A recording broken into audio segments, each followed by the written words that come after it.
Masa tu saya habaq betul yang terjadi adalah saya rasa diri saya ni hina sangat. Hina sebab saya tak ada kelulusan SPM.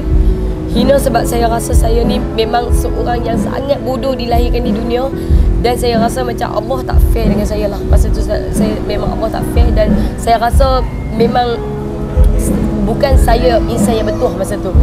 Tetapi apa yang terjadi bila saya fikir balik, okey, saya jadikan itu sebagai satu cabaran.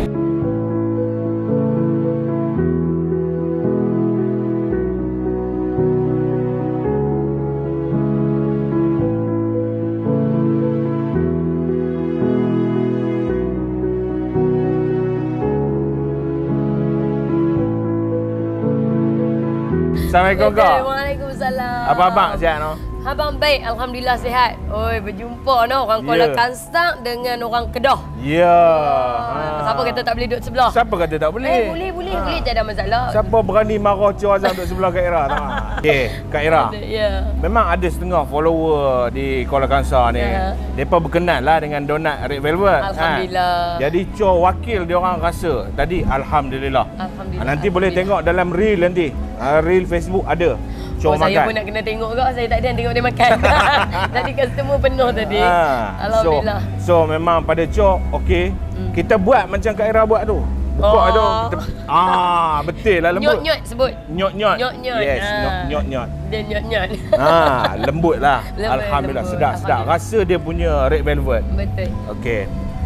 Sebelum kita pergi kepada donat lah. Okey. Saya nak tanya Kak Ira sebelum ni dikenali dengan pelbagai isu hangat. Isu hangat. Ya. Dan sekarang timbul dengan perniagaan donat Red Velvet. Alhamdulillah. Okey, sebenarnya apakah yang Kak Ira buat sebenarnya? Selain daripada bisnes yang sedia ada ni, mungkin ada bisnes lain ke? Okey, alhamdulillah. So kepada follower semua, salam kenal daripada saya Ira Azira. Okey, sebelum ni Ira memang menjaga pun. Duk menjaga daripada zaman pasar malam, duk menjaga daripada zaman tepi jalan, tepi longkang, tepi highway, segala tepi semua saya parking. Saya tak ada masalah punya. Jadi bila kita dalam dunia bisnes ni, maklumlah kita kadang-kadang kita leka. Kita leka, kita seronok.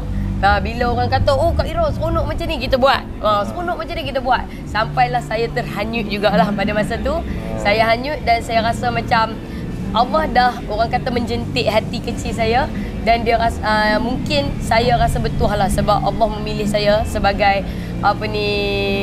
umat Nabi Muhammad yang ada dekat muka bumi ni, yang orang kata boleh dijadikan sebagai orang kata menarik saya balik lah daripada saya terus leka-leka dekat dunia yang orang kata dunia ni lah, dunia life ni apa semua tu kan.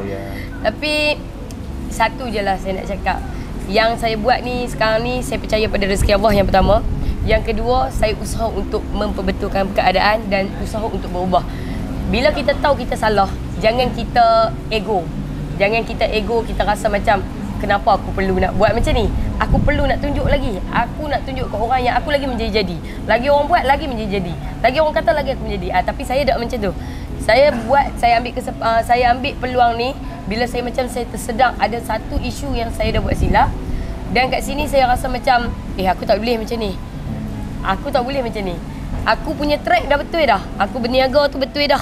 Allah pun dah restu dah kita berniaga. Lepas tu rezeki pun dia dah bagi dah. Tetapi kita sikit kecuaian, sikit kelalaian, jadi saya jadi macam terbabas. Jadi bila terbabas tu nak bangkit balik tu agak susah tau. Susah. Bangkit balik. Yalah orang dah tak suka. Pi sana pun orang tak suka. Pi sini pun tak suka. Kalau hang pun pi jumpa orang, hang kata aku dah baik dah, aku baik. Taubat orang tak percaya. Orang takkan percaya. Tak percaya. Hang buat 1000 kebaikan, belum tentu lagi hang boleh orang kata dia satu kejahitan tu dia boleh tutup semua 1000 tu. 1000 kebaikan hang tutup. Tapi saya apa yang saya buat, saya dekatkan diri, saya berjumpa dengan ustaz. Bukan ustaz nak buat mandra-mandra, tak ada. Tak ada. Saya kata ustaz, saya mengaku saya pernah buat salah sebelum ni. Saya ada isu-isu yang saya tak betul sebelum ni. So apa yang boleh saya buat sekarang untuk bagi orang trust balik kat saya? Ustaz kata tak boleh Ira. Hang pergi jumpa orang pun, hang cakap, aku dah baik, aku dah insaf, mulut aku tak laser macam dulu apa semua. Tak ada siapa yang akan terima hang. Alah, hang tu berlakon saja. Tapi apa yang ustaz cakap, dia ibarat macam timbang. Lo ni hang buat satu kejahatan, timbang hang dah jatuh dah. Lo ni proses hang buat 1000 kebaikan untuk bagi timbang Balance balik. bagi yang kebaikan tu lagi berat daripada kejahatan kita tadi. So apa yang saya buat sekarang ni, saya nak semai sebanyak mungkin kebaikan. Tak kisahlah macam orang katakan saya bagi resepi donat red velvet walaupun saya menyaga. Kalau benda tu boleh mendatangkan untung kepada orang, kepada masyarakat, boleh keluar daripada masyarakat, daripada dunia hidup yang susah, why not teruskan? Ambil lah. Sebab apa?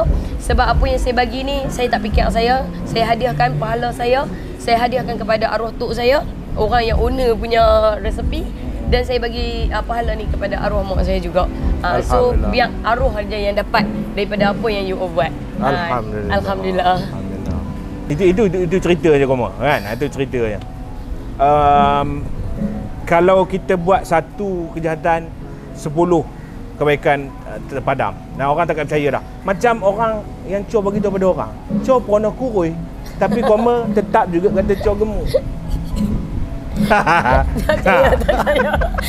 Betul-betul tak percaya. Tapi betul, kita tersentuh hati apabila seorang yang pada Cho lah kan, seorang pada Cho yang sudah, walaupun dia nama dia meningkat dengan kerana unsur-unsur yang negatif macam sebelum-sebelum ni lah kan, tapi bila dia berjaya dalam bisnes, dia sedekahkan ataupun fidyahkan pahala tu kepada seperti mana yang dia bagi tahu atuk opah semua tu kan. Jadi itu benda yang kita kena respect, benda yang kita kena hargai, dan kita kena inspirasi. Saya tak boleh tersentuh pasal arwah tu, arwah mak kan, sebab benda ni macam saya buat perniagaan sekarang ni pun saya mewarisi apa yang arwah mak saya nak lah. Sebab dalam family, saya lah anak yang paling tak ada pelajaran. So saya SPM saya harap betul cukup-cukup makan saja. So dalam family ni, masa depan tu yang nampak dalam family tu saya lah yang kelam sekali dunia saya kan, dunia saya yang paling kelam lah. Sebab yang tu yang arwah mak saya risau, yang tu yang arwah mak saya duk bising daripada dulu sampai sekarang. Dan dunia makanan ni memang bukan fokus utama saya. Sebab sebelum saya viral dengan unsur-unsur yang negatif, saya pun pernah viral juga dengan unsur-unsur lawak. Maknanya saya pernah buat parodi dalam kereta, miming apa semua, everything yang tu membuatkan saya naik. Tapi macam saya cakap lah, kita manusia kan, hanyut. Betul. Jadi bila saya dah hanyut tu, saya belajar untuk saya tak terus hanyut lah. Macam saya balik ke track saya balik. Saya balik track saya istiqamah balik. Lepas tu apa yang terjadi tau, dia punya rezeki lain macam tau. Dia sangat lain macam. Masa dah terjadi macam tu, saya buat usaha, saya buat bisnes, saya boleh keluarkan lori saya, saya ada lori saya ada wisma saya ada kedai sampai 2-3 kedai. Maknanya bukan kita nak cerita hebatnya, tapi kita nak ceritanya di sebalik ujian. Kalau kata hang ujian hang sikit, maka Allah bagi hang sikit je. Kalau hang nak ujian hang besar, dia nak ujian sebesar nak hasil sebesar lautan, ujian hang kena sebesar kapal. Kapal yang besar tu. Kalau hang tak boleh harum dengan kapal besar tu, kapal hang hancur, habislah ujian hang. Tapi kalau kapal hang tu boleh lalu lautan yang mendalam, lautan yang besar, hang berjaya, hang punya nikmat dia seluas lautan tu. Jadi apa yang saya dapat sekarang ni, Allah uji saya tahap tinggi tau. Saya harap betul ya, kalau orang lain kat tempat saya rasa dia depressed. Yang kedua, boleh tutup akaun. Dia tak mau buat lah. Tutup semua akaun, bisnes tak mau, jumpa orang pun tak mau. Tapi saya pegang balik. Saya pegang siapa yang follow saya, siapa yang sayang saya, siapa yang suka saya. Saya jaga yang tu saja. Yang tak suka, yang benci, yang nak kata, saya tak boleh salahkan mereka. Sebab kalau saya jadi mereka pun saya akan marah. Saya jadi mereka pun saya akan tak suka benda yang sama. Tetapi bila saya buat keputusan untuk terima apa saja orang nak kata, saya bukakan, lapangkan dada saya, dan saya balik ke track saya. Macam saya cakap, balik ke track saya. Nikmat Allah Ta'ala bagi tu berganda. Lepas dapat. Yang paling saya happy selepas kejadian tu, Allah limpahkan rezeki. Saya ni tak pernah ada rumah, dapat juga beli rumah. Yang orang kata walaupun kecil-kecil tu, rezeki Allah Ta'ala bagi tu ada. Jadi dapat buka kafe yang sebesar alam ni pun itu namanya rezeki. Yang kafe ni pun saya tak cari. Kafe mai kat saya. Kan. Dia Allah nak bagi rezeki Ya, tu. betul. Dia kalau kita Allah nak bagi rezeki tu tak payah cari. Allah tu tak ada mustahil Dia lah. tak ada mustahil. Dia tak ada Tapi dia kalau kita usaha, kita jangan tunggu bila kita nak dapat. Dia akan pasti dapat. Kecaman tu jangan duk fikir lah. Kalau kata you nak buat bisnes, dia bisnes macam ni lah. Kalau kita fikir apa orang kata kat kita, sampai jadi jenazah sekalipun orang akan kata kat kita. So janganlah peduli apa yang kata. Orang nak kata tu hak orang. Betul. Yang penting kita berubah. Kalau orang kata kita berubah lakonan, terpulang. Mereka yang dapat dosa, bukan kita. Orang tu kata kita lakon, takkan kita berdosa. Dia yang berdosa. Jadi tak payah ambil part orang. So saya daripada seorang penjaga jalanan, saya belajar untuk jadi seorang influencer. Sebab saya sebelum ni saya tak tahu saya influencer. Tak tahu lah. Saya buat betul, saya tak tahu saya influencer. Saya sebenarnya BI saya fail. Saya tak tahu influencer tu apa. Saya ingat influencer tu adik-beradik dengan penjaga jalanan. Kan? Oh ni Ira Zero kan. Saya pun macam yalah kot. Yalah. Orang mari ambil gambar kan. Sebab bila saya ditawarkan sebagai duta dulu pun, sebelum saya viral, ditawarkan saya sebagai duta pun, masa tu saya bukan saya adalah penjaga jalanan. Tapi di offer sebagai duta. So macam saya terkejut. Kenapa tak ambil artis? Artis lagi segok kot. Saya muka barai kata. Saya kata saya muka barai. Ada kau orang muka barai macam saya jadi artis. Lepas tu dia pun macam Kak Ira, kami bukan kira barai dengan tak barai. Kami kira orang yang boleh bercakap. Berpengaruh, orang berpengaruh. Boleh bercakap pada pihak kami. Alhamdulillah dengan produk yang pertama kali saya jadi duta, sampai ke hari ni dah 5 tahun, 6 tahun bekerjasama dengan saya. Walaupun viral, dia pun kata kena tamat tu kontrak ke apa ke, tapi Alhamdulillah tetap juga bekerjasama sampai hari ni. Alhamdulillah. Kak Ira, pada Cho lah, okay? Cho bukanlah yang memang sentiasa mengikuti perkembangan Kak Ira ni, tapi kita kenal lah dia influencer yang nama dia bukan setempat. Macam Cho hanya di Kuala Kangsar contoh kan. Kak Ira dia satu Malaysia orang kenal dia. Tapi pada pendapat Cho sendiri personal, Ira dulu tu macam dah tak ada. Tak ada. Betul. Hilang. Bukan nak bodek ni, dia hilang. Macam berbeza dah. Ira dulu tu dengan Ira Red Velvet. Dia dah berbeza kan. Alhamdulillah. Bukanlah kata teruk sangat, tapi kita macam Kak Ira katalah, kita manusia, kadang-kadang mulut kita lancang sikit, macam tu je kan. Kadang yang tu yang disokong. Tapi ada benda, tetap ada kebaikan dalam benda yang kita buat, tetap ada kebaikan. Yang kebaikan tu yang kita nak, kita kena ambil.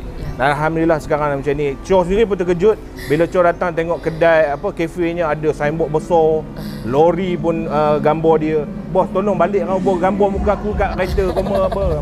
Hancur. Okey Kak Ira. Boleh tak kongsikan sikit punjung-punjung ni?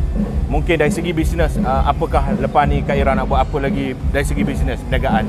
Ada nak cadang nak tambah cawangan ke donat ni, ataupun nak dikembangkan lagi variasi rasa lain ke apa ke, boleh silakan. Okey, untuk masa yang terdekat ni banyak perkembangan yang nak berkembang. So itu adalah kita punya rancangan untuk tahun depan lah. Tahun depan mungkin kita akan ada 3 lagi Ira Azira, My Ira Azira Cafe untuk satu Malaysia. Alhamdulillah. Dan dapat sambutan lah daripada follower kita, dan memang diraikan lah benda tu. Dan kita tengah set up sekarang. Lepas tu sekarang ni Ira buat betul. Ira memang betul-betul nak bagi saja ilmu percuma. Ira tak mau dah. Ira kalau kata Ira buat kelas mai je percuma. Tak mau kok kata buat kelas nak jual produk, Ira tak ada. Ira bagi skill cara buat bisnes online starting daripada A sampai Z. Ada founder yang mai dekat saya pun, saya bagi kelas percuma pun ambil sampai dah boleh buat keluar produk sendiri apa everything. Dan sekarang ni saya nak buat 1001 kebaikan. Saya tak mau dah orang kata kelas berbayar-bayar, mengarut lah. Apa tak bayar-bayar kat Ira. Kalau kata Ira buat, contoh Ira pergi Kuala Kangsar lah kan. Ira kata Ira pergi Kuala Kangsar, mai je ramai-ramai, saya bagi ilmu percuma. You all ambil saja ilmu saya tanpa bayaran. Jangan risau, saya tak jual produk saya. Yang tu janji saya. So you all boleh buat produk you all sendiri. You all boleh buat cara marketing sendiri. Sebab marketing saya sangat-sangat jenis lifestyle. Maknanya tak ada edit-edit. Tak ada nak edit, tak ada nak potong-potong satu persatu, tak ada. Saya punya yang tu je. Kalau saya tengah buat live rasa nak terberak, saya bawa je sekali. sorry ya. Dia kata Kak Ira kata berubah dah. Gelak boleh berubah. Gelak tak boleh beranak dia gelak. Tak boleh sayang. Okey, tapi cuba juga belajar agak hormat kan. Lepas tu saya memang suka kepada lifestyle. Sebab tu follower saya trust sangat saya. Maknanya saya tak suka-suka macam you all yang mana ada dalam ni lah. Contoh yang mana nak buat bisnes ke apa ke. You all kena sayang and suka kepada you punya produk. You punya produk adalah you punya power. Kalau you guna produk tapi you tak, orang kata you jual produk tapi you tak guna produk, you tak ada point. Dan you punya point nothing lah. Lepas tu satu lagi tips Kak Ira, kalau kata nak buat bisnes apa-apa, ikut apa yang you all suka. Apa yang you all suka? You all suka makan, buat bisnes makan. You all suka buat ni. You jangan paksa. You kalau you tahu dah you tu macam tak pakai tudung, duk paksa duk buat video apa jual tudung apa sama. Lepas tu orang kecam. Buka tudung, pakai tudung, buka tudung, lepas tu you yang stress. So you buat apa-apa saja benda yang you nak buat, janji you suka dengan benda tu. Itu satu tip yang Ira buat dia lah. daripada hati kita tu dari kan. hati. Sampai dulu saya buat bisnes, okey saya share sikit boleh? Boleh. Saya buat bisnes dulu sampai orang ingat owner tudung tu adalah saya. Saya jual tudung. Saya jual tudung orang dulu. Saya tak ada duit. Saya tak ada apa-apa yang boleh membantu saya untuk menambah income. Saya punya akaun bank ada 0.000. Apa yang saya buat masa tu, Allah bagi terdetik sikit hati saya. Masa tu saya fikir, saya tak pakai tudung tau masa tu. Saya tak pakai tudung, lepas tu kan saya duit tak ada, saya fikir dalam hati, saya kata ya Allah ya Tuhanku. Kau sampai cakap pun kadang-kadang macam orang gila. Orang kata yang ni gila cakap macam ni. Betul saya cakap, ya Allah ya Tuhanku, kalau betul lah kau wujud, kata macam tu tau. Masa tu kita marah kan. Ya Allah ya Tuhanku, kalau betul kau wujud, bagilah aku hidayah. Aku kata bagilah aku hidayah. Lepas tu aku tidur. Tidur bangun pagi, rambut dulu dye biru hijau macam singa lapak tu. Pagi-pagi rambut naik macam tu. Lepas tu saya nak pergi bank, saya kata saya nak pergi bank ni, rambut macam ni. Saya pun ambil pashmina, saya letak kat kepala sebab rambut tak mandi, tak shampoo pun. Lepas tu bapak saya tanya, ada kat mana ni? Saya cakap ada kat bank. Betul ke ada kat bank? Saya pun selfie letakkan dalam saya punya group, dalam family group. Kakak saya up status, alhamdulillah adik aku dah berhijab. 3 hari saya tak up caption dekat Facebook langsung. Sebab apa? Sebab semua bakal ucap tahniah. Tahniah. Oh, ya Allah, bagus Ira pun semua kan. Masa tu follower baru 53 orang. Follower masa tu 53 orang. Tetapi bila pakai tudung, follower jadi 100,000 orang. Itu hidayah yang Allah Ta'ala bagi, yang saya rasa macam lain macam. Kena pakailah tudung lepas ni. Kan? Lepas tu dapat dalam 100,000 orang tu follower. Macam mana follower tu terjadi? Okey, follower tu terjadi bila saya 3 hari tak buka Facebook. Bila 3 hari saya tak buka Facebook, saya duduk sengap-sengap, saya kata, ni bukan saya. Saya rugged. Saya rugged, free hair. Saya goyang-goyang kan. Kenapa? Tiba-tiba caption kata saya pakai. Lepas tu timbullah satu cerita di mana saya jumpa dengan ustazah. Saya cakap, ustazah, saya kalau betul nak pakai tudung, saya akan pakai tudung, saya akan pakai jubah. Saya tak akan pakai baju ketat-ketat ni. Sebab sekarang ni baju ketat banyak. Takkan nak pakai tudung, nak jual baju ketat, duit pun tak ada. Nak beli macam mana baju besar-besar. Lepas tu ustazah kata, Ira, berhijab ni simple. Islam ni mudah, dia kata. Buat satu-satu. Sekarang ni hijab dulu. Lepas tu, lepas hijab, nanti you tukar pakaian. You buang ke apa ke? Buang satu-satu. You jangan terus boom. Okey, saya pun buat. Pakai tudung dulu. Lepas tu saya besarkan baju dulu. Lepas tu saya besarkan seluar. Sampailah sekarang ni tak besar sampai saya pun tak nampak. Okay. Jadi saya rasa macam, okey, faham. Lepas tu, bila saya fikir, ustazah cakap, you fikir balik, adakah ini yang you nak? Lepas tu saya duduk. Bila ustazah kata, bolehlah start pakai tudung dulu, baju ketat. Saya pun macam, pakai tudung, baju ketat. Lepas tu saya terlintas, malam tu ada saya minta. Saya ada minta, Allah Ta'ala bagi petunjuk kat saya kan. Saya rasa ini kot, the best. Itulah detik dia tu. Detik dia. Jadi detik dia, saya habaq betul-betul. Tudung pertama saya beli adalah dekat Uptown. Masa tu saya kat Ceras, Uptown Ceras. Saya pergi kat Uptown Ceras tu, saya beli tudung RM5. Duit tak ada. Beli tudung RM5, 2 helai tudung. dalam balik daripada Atan Cerah sampai ke pagi esok belajar tutorial tudung. Sampai tudung ni saya beli ni kepala macam Elia Workshop. Betul, kepala macam Elia Workshop. Lepas tu saya rasa macam kawan saya kata, kenapa ni kepala besar-besar, orang lain pakai tudung juga, tak ada lah sampai kepala macam alien. Saya kata ni saya belajar semalam. Ada jarum kat kepala lebih kurang 30 jarum. Saya kata, saya belajar tutorial paling cantik lah ni.